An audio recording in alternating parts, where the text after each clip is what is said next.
go on, peeps. Yeah, we're late again, you know, because of my crippling alcohol addiction. But anyways, let's talk about the game instead of my alcohol addiction for a change. QPR 1, Preston North End 0. A very expected result, let's be honest here.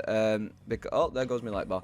It was an expected result. It's a game where there's nothing for us to play for. They've got everything to play for. QPR are going to give it absolutely everything, and we're going to give it fucking nothing. And what do you know? So they had 17 shots, 7 on target. We had 10 to 2, which is a relatively standard thing for us, to be honest with you, but it's still not good. We did have more possession, but again, I always say it doesn't matter. And yeah, that's all I can really say about the game. It was pretty average, bang average from us. So that's 3 losses on the bounce now. Another fucking poor spell, especially at the end of the season. It's not what you want to see. You want to go out on a high note. Our highest possible finish now is probably... I don't even know. We can only get 6 more points out of the season. So 69 points. Our best possible finish is 7th.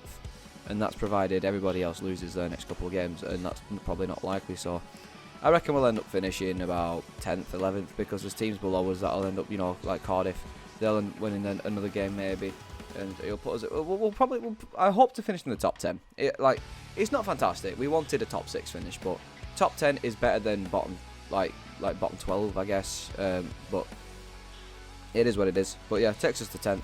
But in terms of the relegation fight, Sheff Wednesday had a massive result over Blackburn the other night, and it now puts Rovers at massive risk of relegation, providing Birmingham at least win one game and draw another, and if Rovers lose their next 2 games. So that would be hilarious if Rovers were to go down.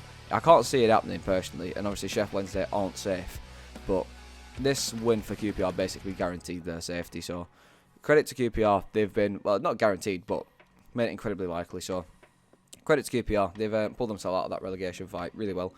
But in terms of for us, it's just another disappointment. So let's take a look, shall we? Woodman 4.5. I think Woodman was one of the worst performers on the pitch that day.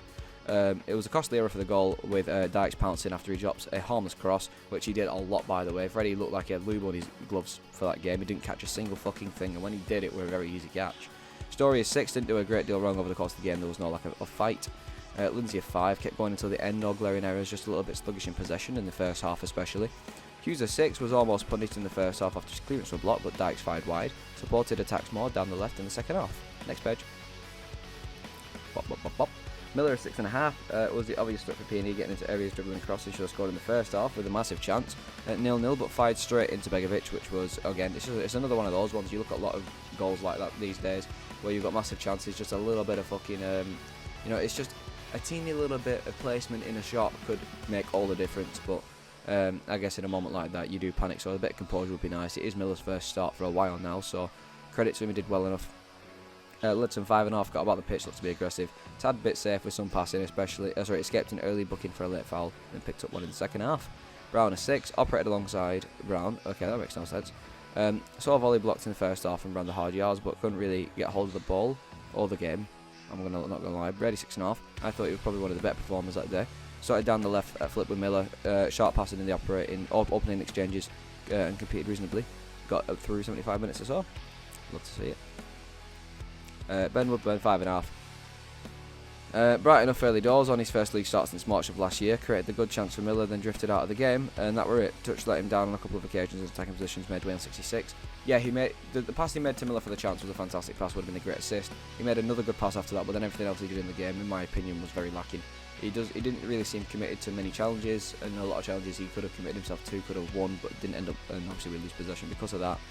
I don't like slandering players. Like, we had the same sag with Brady a couple of months ago. I don't like chatting shit about a player, because there are players and we need to back these lads, but you can't just sit here and praise them when they're doing things that are not good.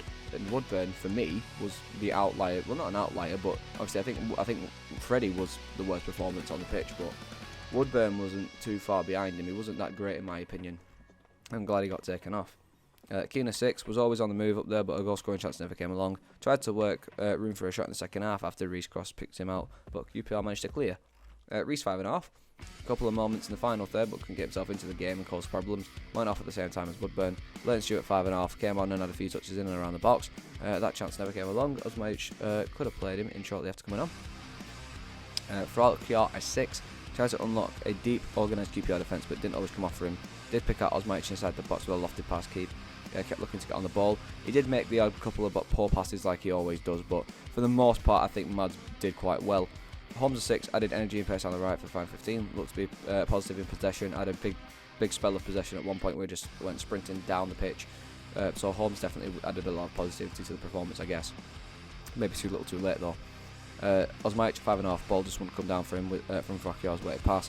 Had a chance to slide Stewart through soon after coming on, and that's your lot. So let's see what Ryan Lord to say. He's apparently fuming. So he said, "It's not good enough first and foremost, nowhere near the levels. I am disappointed. I know it's a mistake for the goal, but we have to do better all around." I've just said to the group in there that I didn't recognise that as Preston North End. That was a Preston North End team of old. The reason I got brought into the football club was because of that, and I didn't like any of it. It's back to the drawing board with 2 games to go. I don't want the season to fizzle out. I mean, it has. We've done fantastically well to get 63, and I agree we have done quite well, but it's just those spells we had. And I've seen mixed reactions to him saying that's not Preston North End, that's Preston North End of old. It's a good quote, provided you had things to back it up.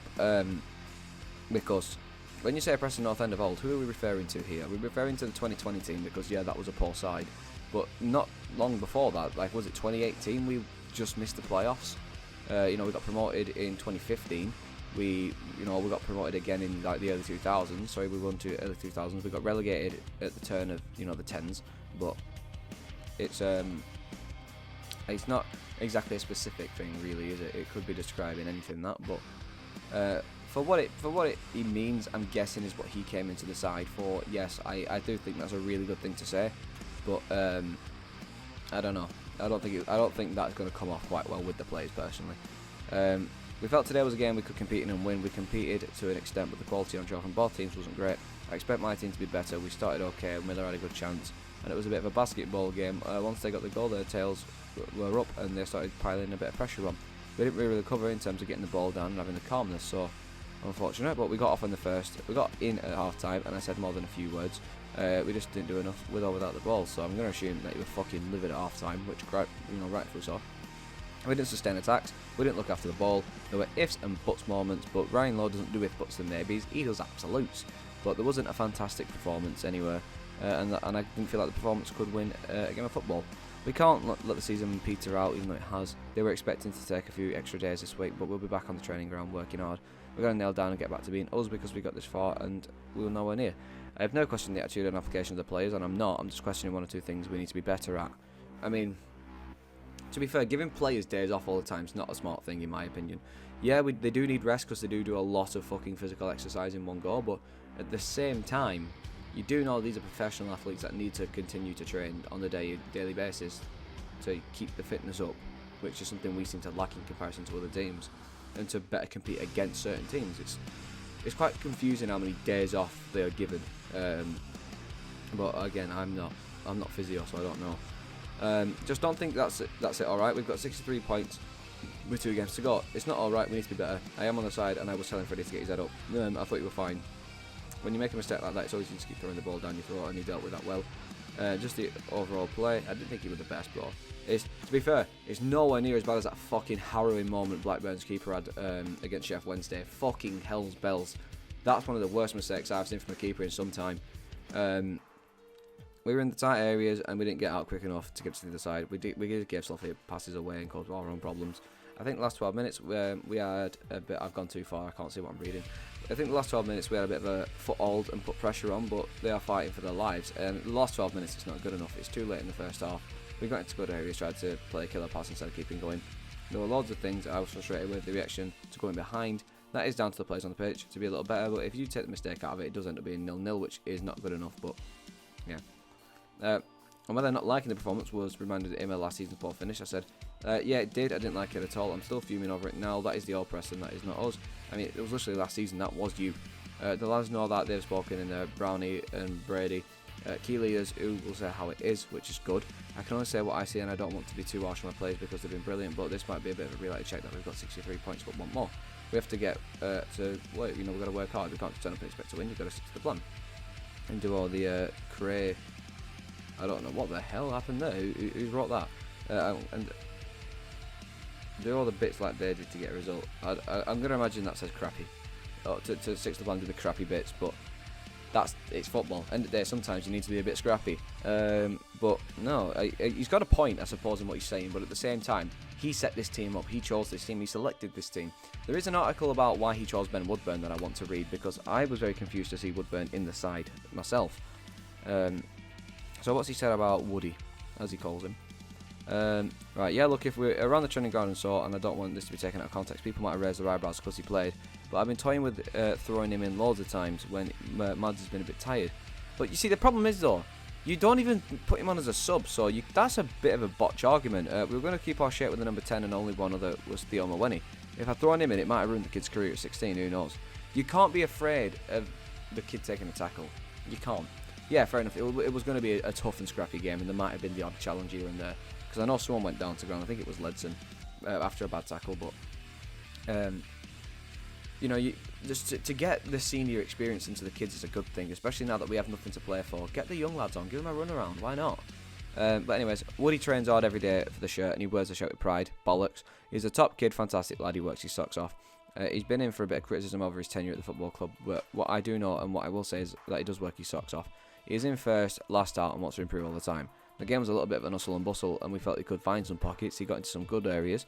A lack of game time maybe, and look, at the end of the day, Woody's a player out of contract at the end of the season. Oh, thank God for that. But that is the case for all players. I take care in all the players, just let alone just Woodburn. It was a tough game for him to go into, but when you see him training, he's worth a chance because he is excellent. I understand, like, he's a season pro. Well, not season, but he's a professional footballer. You know what I mean? He looked like he had an exciting career a couple of years ago, but it's just not seeming to go anywhere. Whether or not that's because we're not the right team for him, I don't know. But obviously, what I will say is this isn't the best Ben Woodburn can perform, and I do know that I've seen the best of Ben Woodburn, and it's not this.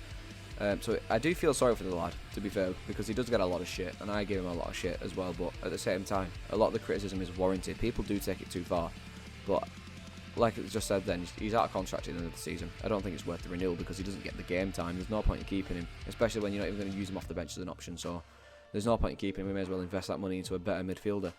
We may as well also invest money into that right wing back position, because I'm not being funny, we can't keep using our central midfielders to play right wing back, because when our central midfielders then get injured, who's going to replace them? We do need that right wing back. Calvin Ramsey won't be the answer, but somebody out there will be. Because, you know, Potts has been a massive miss. I knew Potts would be a miss, but this big of a miss is ridiculous.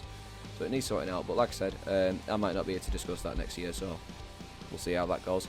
But thanks for watching. Again, apologies it's late.